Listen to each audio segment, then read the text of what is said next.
अस्सलामुअलैकुम जोशीले ट्रैवलर्स। उम्मीद है भाई तमाम दोस्त खैरियत से होंगे।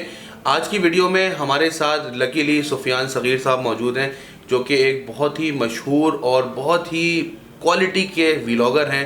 पाक रेलोग्राफी के नाम से इनका यूट्यूब के ऊपर चैनल है, जिसमें ये पाकिस्तान की मुख्तलिफ ट्रेन्स और उनके एक्सपीरियंसेस के ऊपर बड़े डिटेल्ड व्लॉग्स भी बना रहे होते हैं और लोगों को गाइड कर रहे होते हैं। तो आप लोग भी कभी भी अगर रेलवे से सफ़र करना हो आपको, और आपको एक अच्छी फीडबैक चाहिए किसी भी ट्रेन के बारे में और एक ऑनेस्ट रिव्यू चाहिए, तो आप सुफियान भाई का चैनल ज़रूर सब्सक्राइब कर लें और उसको फॉलो करें।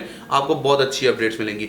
सुफियान भाई ने हमारे साथ एक उम्रा बुक कराया था अपनी पूरी फैमिली के लिए। माशाल्लाह इनकी पूरी फैमिली इस वक्त उम्रा करके वापस आ चुकी है और सुफियान भाई से हम कुछ बातें करेंगे, उनके एक्सपीरियंसेस पूछेंगे। तो अस्सलाम वालेकुम सुफियान भाई, खैरियत से हैं? वालेकुम सलाम हमाद भाई। ठीक है, आप खैरियत अल्लाह से? का शुक्र। सुफियान भाई सबसे पहले तो ये बताएं सर, आपका जो पहला एक्सपीरियंस था ये उम्रे का, ये कैसा रहा? अल्लाह ताला ने मुझे ये सादत दी कि मैं फ़र्स्ट टाइम अपनी ज़िंदगी में उम्रे पे जाऊं और ये एक जो हमारी मज़हबी अदायगी है इसको अदा करूं। मैं बहुत ही ज़्यादा स्पिरिचुअली खुश था और इसके अलावा मेरी पूरी फैमिली ने भी इस पूरे जो सफ़र को बहुत ज़्यादा इंजॉय भी किया। जाहिर सी बात है, आप इस सफ़र पे जाते हैं तो आपकी रूह को ताजगी मिलती है। मेरे पेरेंट्स पहले भी जा चुके हैं, लेकिन मेरे लिए ये एक फ़र्स्ट एक्सपीरियंस था और बहुत अच्छा रहा माशाल्लाह। अच्छा सुफियान भाई, सबसे पहले तो ये बताएं कि जो आपने उम्रा बुक किया था वो आपने थोड़ा कस्टमाइज़ कराया था। तो अब हमारा पूछने का मकसद ये है कि हम अपने व्यूअर्स को बता सकें कि एक जो ग्रुप उम्रा होता है, जैसे जो काफ़िलों की शक्ल में होता है, जिसमें डेट्स फिक्स होती हैं 20 दिन 15 दिन, और जो कस्टमाइज होता है उसमें क्या मेन डिफरेंस आपने फील किया? सबसे पहले तो देखें, जो कस्टमाइज ट्रिप है वो आपकी नीड्स के मुताबिक है। मतलब मेरे साथ 10 लोग थे, उसमें बुज़ुर्ग भी थे, जवान भी थे, और जाहिर सी बात है आजकल ज़्यादातर लोग नौकरी पेशा होते हैं, उनके लिए 20 दिन निकालना इतना पॉसिबल नहीं होता। तो हमने 10 दिन निकाले थे ना, बड़े उसमें देख के कि सबको एक साथ छुट्टियाँ मिल जाएँ। तो इस वजह से मैंने कस्टमाइज़ बुक किया और फिर थोड़ी सहूलत भी हो जाती है कि आपकी सिर्फ आपकी फैमिली हो, आप लोग सब साथ साथ रहें, और ट्रैवल में भी आपकी अपनी कस्टमाइज ट्रांसपोर्ट हो। बसेस में जो है वो फिर और भी लोग आ जाते हैं, उसमें देर सवेर हो जाती है। तो मेरा ये मकसद मेन था कि कस्टमाइज ट्रिप इस वजह से चूज़ किया जाए। अच्छा, शुरू से स्टार्ट करते हैं। जब यहाँ से आप सबसे पहले गए, एहराम की हालत में थे आप, तो आपने सऊदी एयरलाइन सेलेक्ट की थी अपने लिए। तो पहले बताएं कि जब आप पहुँचते हैं जद्दा एयरपोर्ट तो कैसा रहा, किस तरह से आप मक्का पहुँचे, क्या आपकी सूरत हाल बनी, उसका बताइएगा। मैं सबसे पहले तो आपको पता ही होगा, जब उम्रे के लिए जाते हैं तो जो मिकात आता है उससे पहले आपको एहराम की हालत में होना चाहिए। तो जहाज़ जब फ्लाई कर जाता है तब आपको एहराम बांधना मुश्किल होता है, इसलिए ज़्यादातर हाजी जो हैं वो कराची एयरपोर्ट से या लाहौर, जहाँ से भी वो फ्लाई कर रहे हो, वो एहराम बांध लें। और फिर जैसे ही जहाज़ मिकात के ऊपर से गुजरे तो जितनी भी एयरलाइंस पाकिस्तानी या सऊदी, जो भी मुस्लिम एयरलाइंस हैं मुस्लिम कंट्रीज़ की, वो ऐलान करती हैं कि भाई अब मिकात आने वाला है, आप उस वक्त नियत कर लें एहराम की। और फिर उसके बाद आप जिस एयरपोर्ट पे भी लैंड कर रहे हो, हमने जद्दा में किया था क्योंकि सबसे मेन रूट यही बनता है कि पाकिस्तान के किसी एयरपोर्ट से जद्दा, फिर बाय रोड आप मक्का जाते हैं, अपना उम्रा अदा करते हैं। अच्छा, आप जो जद्दा, जब आप फ़्लाइट लेके जद्दा पहुँचे, देन आप मक्का पहुँचे एंड देन आप उम्रा करने गए, इस पूरे प्रोसीजर में आपको जो पहला उम्रा आपने अदा किया, इसका एक्सपीरियंस बताइए। कितना टाइम लगा, किस तरह से आप गए? देखें, मैं फ़र्स्ट टाइम गया था, थोड़ी कन्फ्यूजन तो होती है, और सबसे ज़्यादा मसला कम्युनिकेशन का होता है। बिल्कुल, क्योंकि सऊदी एयरपोर्ट्स पर जो स्टाफ है ज़्यादातर वो आपकी लैंग्वेज नहीं समझ पाता, और इंग्लिश भी बहुत कम उनको आती है, वो अरबिक ही में बात करते हैं। सही। तो सबसे बड़ा लैंग्वेज बैरियर ये होता है। और दूसरा, फिर कम्युनिकेशन के लिए आपको सऊदी सिम चाहिए, या आप पाकिस्तान से अपनी रोमिंग एक्टिवेट करवा के जाएं ताकि आपको फौरी तौर पे कम्युनिकेशन मिल जाए। मुझसे ये थोड़ी सी गलती हुई थी कि मैंने अपनी रोमिंग पैकेज नहीं कराया था, तो मुझे अपने ट्रांसपोर्टर से कांटेक्ट करने में थोड़ा मसला हुआ। हमारा बैगेज नहीं आया था, हमारे जो साथ एक इन्फेंट ट्रैवल कर रहा था उसका जो स्ट्रॉलर है वो एयरलाइन ने मिसप्लेस कर दिया था, इस वजह से हम लेट हो गए। तो वो हम कम्युनिकेट नहीं कर पाए जब तक हम बाहर निकल के नई सिम ना परचेज कर ली।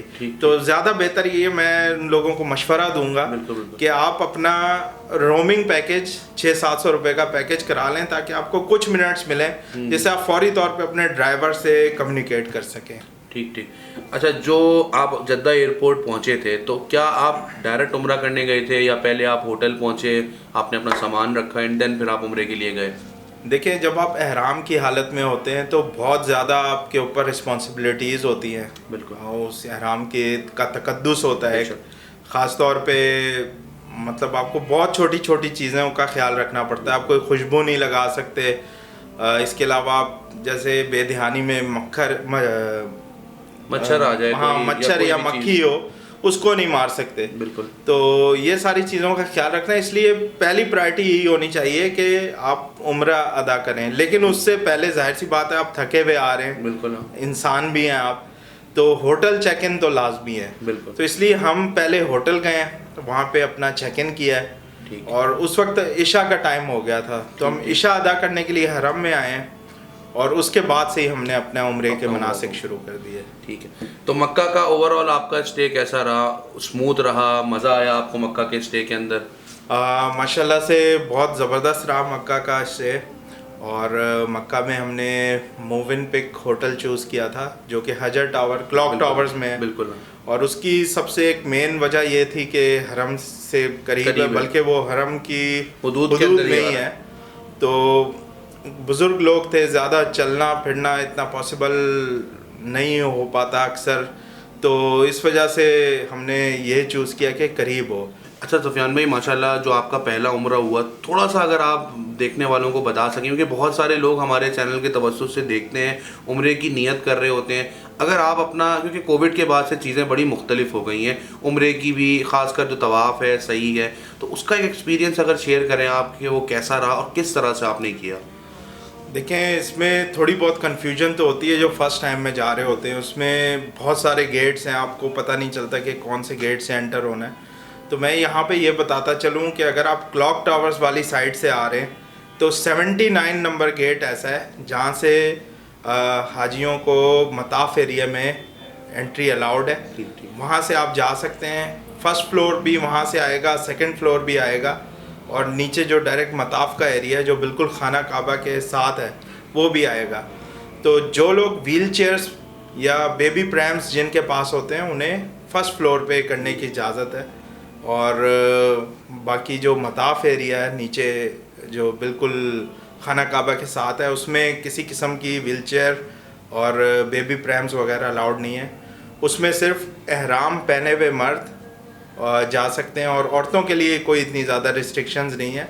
लेकिन वहाँ अगर आपने जाना है तो आपको एहराम में होना लाजमी है। इसके अलावा वो आपसे ई वीज़ा भी मांगेंगे। वो पूछते हैं आपके पास उम्रा का वीज़ा होना चाहिए, तभी वो आपको आने देंगे, या फिर अगर आप विज़िट वीज़े पे हैं तो फिर आपको जो नुसुक ऐप है उस पर उम्रा की अपॉइंटमेंट कम से कम आपके पास लाजमी होनी चाहिए। वो होगी तभी आप ये अदायगी कर सकेंगे। इसके अलावा फिर अगर आपके पास बुज़ुर्ग हैं तो आप वहाँ पे खादमीन होते हैं, उनकी मदद से आप भी व्हील चेयर भी ले सकते हैं। उनको हदिया एक फ़िक्स होता है, या आप थोड़ी बहुत उसमें नेगोशिएशंस भी कर सकते हैं, वो करनी पड़ती हैं। या आप ऐसा भी कर सकते हैं कि तवाफ़ आप चल के कर लें खुद, और सही के लिए आप व्हील चेयर्स ले लें।